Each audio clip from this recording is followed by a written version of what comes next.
My special guest today is Liverpool actor George Wilson, who made his name playing Ziggy Greaves in the hit TV series Grange Hill. George, welcome to the show. It's an honour to have you on.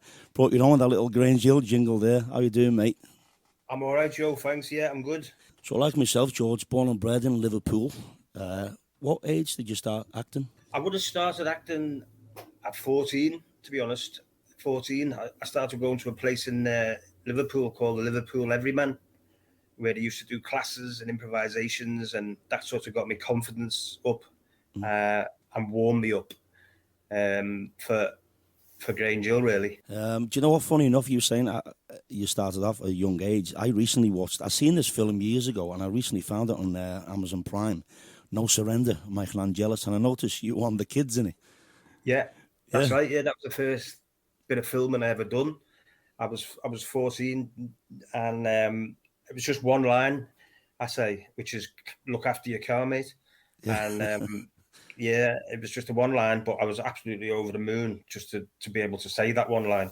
Yeah. With Michael Angelis, who had seen in the Boys from the Black Stuff. Yeah. Obviously, a few years earlier. So he was like everyone loved Boys from the Black Stuff, didn't they? In Liverpool. He was. I know, in the UK anyway. So yeah, I mean, he was like a fantastic actor, a well-known Liverpool actor like yourself. He was in the Liver Birds originally. I remember as a little kid watching the Liver Birds, and he played Lucy and his rabbits. He kept rabbits in there.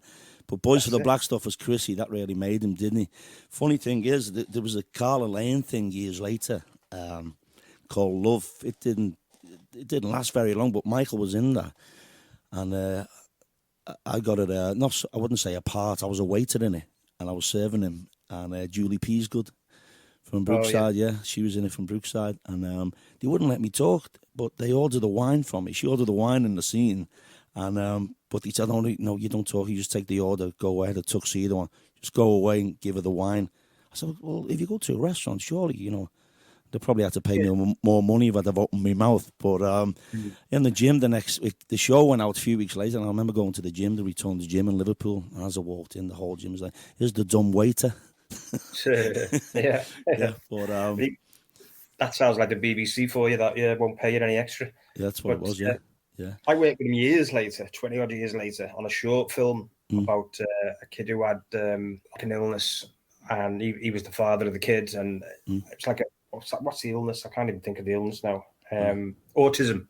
Okay. Autistic. He had an autistic child. Right. And the film was basically showing how hard it is to bring up an autistic child. People don't understand, who don't really know about autism. And me and him worked on that, and he was just a joy to work with. He remembered working with me on the film so many years earlier. Yeah. And he was just so down to earth, and we had a good laugh, and we reminisced about Liverpool, because he doesn't live in Liverpool anymore. Right. He didn't at the time. So he was loving hearing the stories and about all the characters that he knew and I knew, and it was just great to work with him and see him again. Yeah. When he passed away last year, I was quite devastated. It was very sad, wasn't it? Yeah, he just passed away suddenly last year. Blue. Yeah. He was there. Yeah. Obviously, he'll always be remembered for Chrissy and Boys in the Black Stuff. Yeah. That was two other things that a lot of people really don't know about. Yeah, he was in a lot of stuff, wasn't he? One of the many fantastic David Bowie songs. Wrote some great stuff, didn't he, through the years? That was at a big loss there in 2016. You almost met Bowie. Didn't realise he was next to you, right, at the BBC. I saw that story. Do you want to tell us about that? Yeah, we were going to the Isle of Wight to film with Grange Hill for 10 days. Yeah. And we met the coach at White City in London. And he filmed Top of the Pops there. And I decided I needed to go to the toilet before the coach left. So I jumped off, and I've gone in the toilet, and there's a guy next to me. But I didn't look at him because, you don't really look at people, do you, when you're in a men's toilet? Right. So I've just carried on, having a wee, whatever. And anyway, he runs out the toilet, dives on the coach, and little John Alford says to me, who was in Grange Hill, mate, he said, George, he said, did you meet him? So I said, who? He said, Bowie. He said, Bowie followed you into the toilet. And I went cold. I went sick. I thought, no, because he was my hero from a kid, from the age of about 7. I loved Bowie, when I was 15 then. It was like my idol. And I thought, no, why? I wanted to stop the coach and go back and everything. I was like, couldn't believe I'd missed him. And I want to think about it, he had like a yellow suit. Yeah. The guy did have a yellow suit, which is the kind of suit he'd wear. Yeah. And because I remember the colour, I could see the colour, but I still didn't look at the guy's face. And anyway, that was that. We was like passing ships in the night. I didn't meet him, He was having a pee next to you.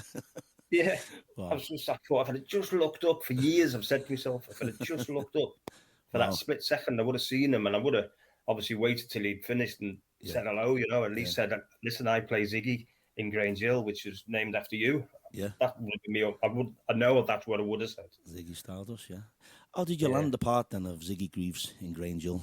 It was my agent at the time, which was Ricky Tomlinson and his brothers. They run an agency in Liverpool. He said he got us No Surrender, and I'd done that. Rings me up one day. He said there's auditions in Manchester. So I went along to Manchester. It was a big school hall in Manchester, about, I don't know how many kids, between 500 to 1,000, I'd say. And they'd done improvisations where you'd do like a little bit, in a group. And I kept getting narrowed down and down and down. But they didn't tell me on the day. They said to me, you've got to come back tomorrow to Brookside, and Phil Redmond's going to give you the yay or nay, because it was 50-50. Okay. It was between me and another kid from Leeds, because he wanted a northern character, basically, because the ratings had dropped in the north. So they didn't know whether it'd be a Scouser, a Mancunian, or someone from Leeds, whatever. So I had to go back to Brookside the next day, and then Phil Redmond basically told me it was me, and then the rest was, my history. I never missed an episode. I think Grange Hill ran for 30 years. We all remember when it first come out, and Todd Carty played Tucker Jenkins. I think we all watched that. I loved him, yeah. I loved that character. You met him years later, right? Yeah. Todd he was Carty, cool as well, yeah. He was just as... when I grew up, he was the one I looked up to, because I think I was about 8 when it come out in 78. So... He was the one, like most kids around my age, was idolised. He was a scallywag. He was, rough and ready type. Wasn't a bully. Yeah. He was funny. He was a bit of a charmer towards the end. So everyone kind of related to him, didn't they? And when I actually met him 20 odd years later, and played pool with him at the BBC, he was great. He was laid back, and we had a laugh, and we had a lot in common, because his character was quite similar to my character. So we both sort of picked up on that, and we had a good chat, a good day. But it was, massive part you had there, and the popularity of it. I always remember watching your Liverpool kit bag. You had your Liverpool bag in the series. The fame just... I think what it was, Joe, right? You know what? I kind of... You look back on it, and because it was the BBC, and it was on at 5:10, and there wasn't Sky or these digiboxes or there was none of all that then. You'd only had 4 channels, which was BBC 1, 2, 3 and Channel 4. You didn't even have Channel 5 then. That's right. So you had these 4 channels, and there was nothing else on really at that time. So most kids had come home and homed in on Grange Hill, because there was sod all else to watch. Yeah. And it was well made. They had the best, the cast.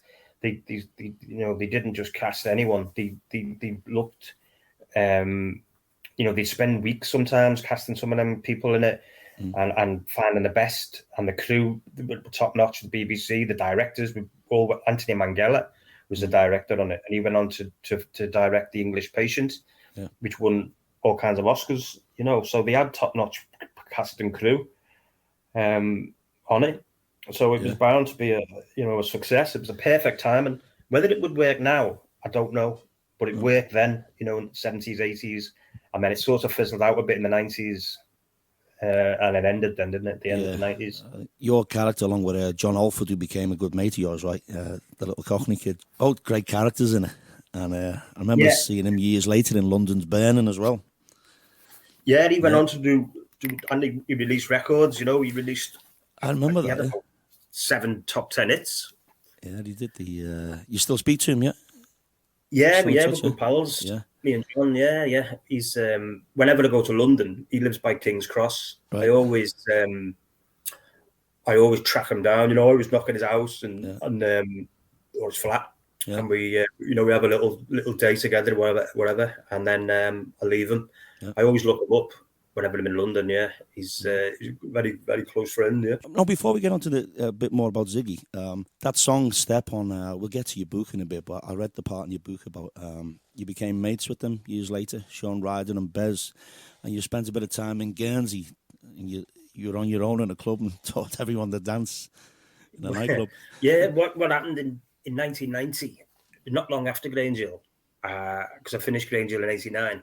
I wanted to get away. I wanted to get out of Liverpool, out of England, really, just to have a bit of peace and just work normal job. And it was hard to do it in Liverpool. And I got told Guernsey was a good place to go and work.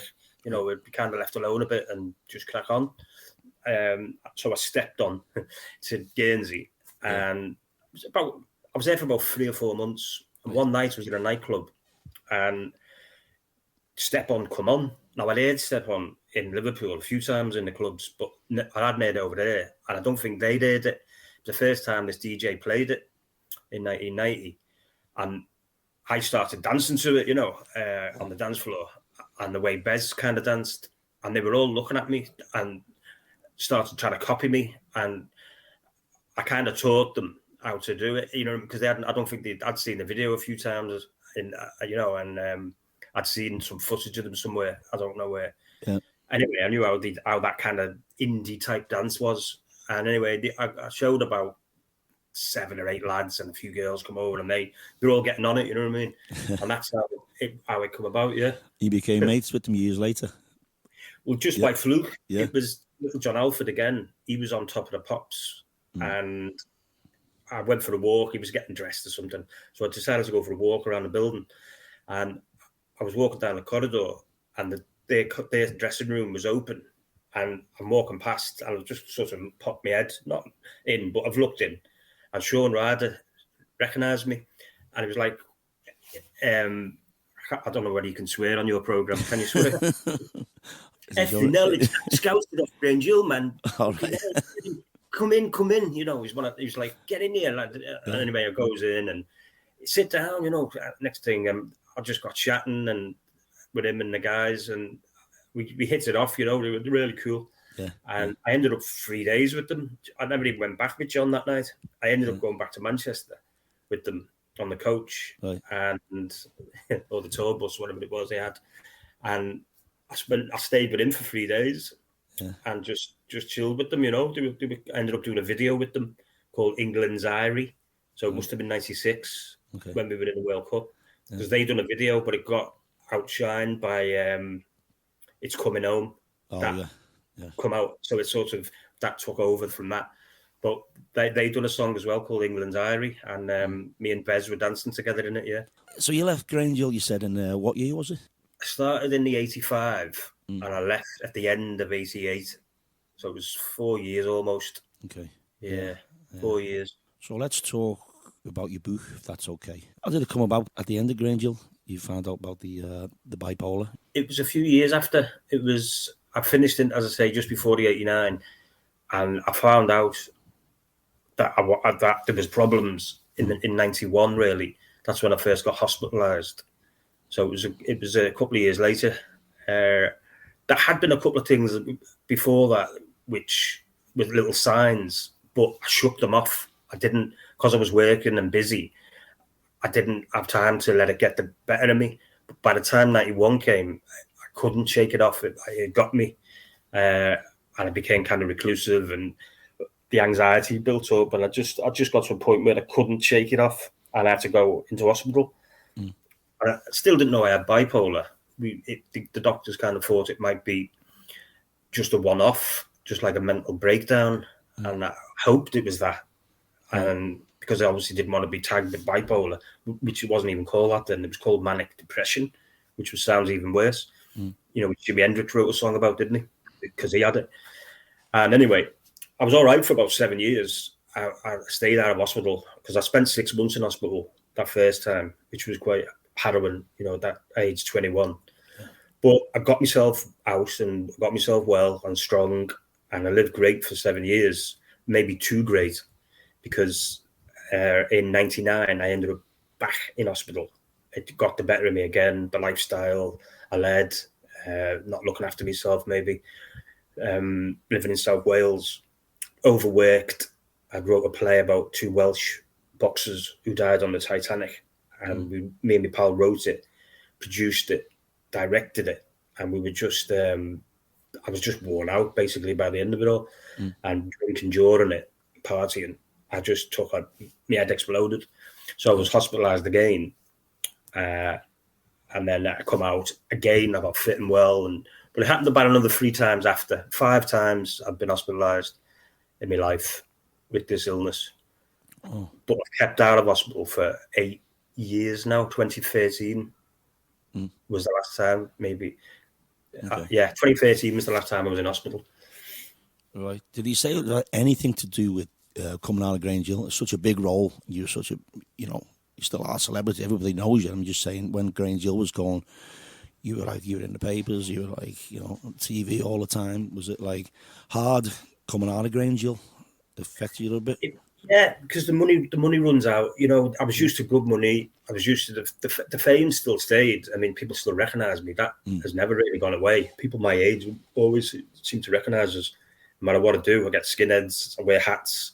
People still kind of know you, But then I think because I was used to that working constantly and with the cast around me as well, who were all going through the same thing. I kind of kept me balanced. But once that went, and in '89, a few things happened that were catastrophic to me. Events, like the likes of Hillsborough, for instance. Me and my friends went to Hillsborough, and that really, although I wasn't in the crush, I've said it before. Although I wasn't in the crush, I seen everything that went on that day, firsthand, and that always played on my mind. For a long time afterwards. Yeah, I mean, that was a big thing. I mean, I was a season ticket holder at the time, and I used to sit in the paddock right behind Liverpool's dugout. But a good friend of mine, John Duffy, was a copite, and I got a voucher to get a ticket for that game, but couldn't make it. And I give John my voucher, but he swapped it for Leppens Lane because he was a copite, and thank God he got out, But I didn't know till the next day, and God bless all them people to this day. It's a big thing. That's a big thing for our city, And it is, and it'll never be forgotten. No, obviously, no, and especially the families. God bless them. The fight, the years they fought, and everything was brushed under the carpet. No doubt about it. And they tried to hoodwink the families, but and the fans, but it was never. They never let it go, and hats off. They fought to the last. Some of them to the last breath. And they got it in the end, and they beat them. The government tried to hide it, what happened. Society did, but they never let that happen. But unfortunately for me, as well, it didn't help my well-being at the time. No, and I suffered for it. In nightmares and dreams about it, and so that it did contribute. Definitely did contribute. But the way I look at it now, the way I am now. And the book, obviously, I never planned on writing a book. That only was about 2 years ago. I decided that everything, it started with Facebook, really. I used to put little posts on Facebook about mental health. I started doing it. I never used to do it, but I started doing it the last 5 years.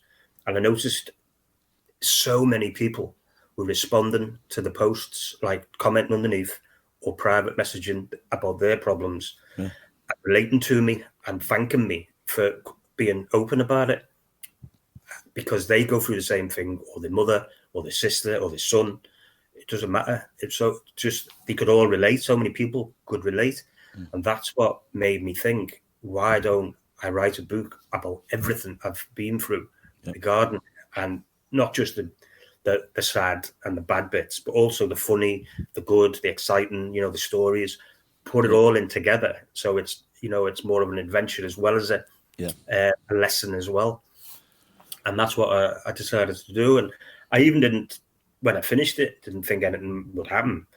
But I sent it out to various publishers, and 3 or 4 actually come back saying they wanted it. I had to go to mental health publisher in the end because I thought they'd relate with me more than the others. This Chipmunker Publishing, they're called.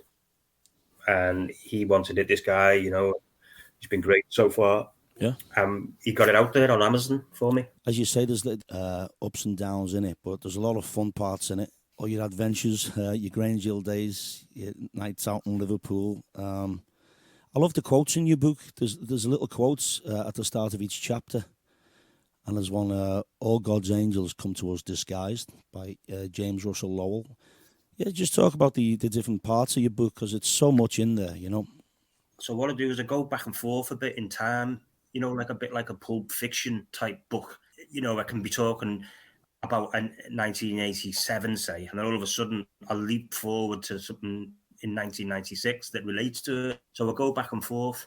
So it doesn't bore you in the same place all the time. It'll keep you back at different periods of my life, you know. Yeah. And period of family's life as well, because I go back to my family during the war as well. Certain stories my granddad told me, the Second World War. Yeah. I try and, you know, mince it up a bit. The stories, I don't keep it in the same time zone.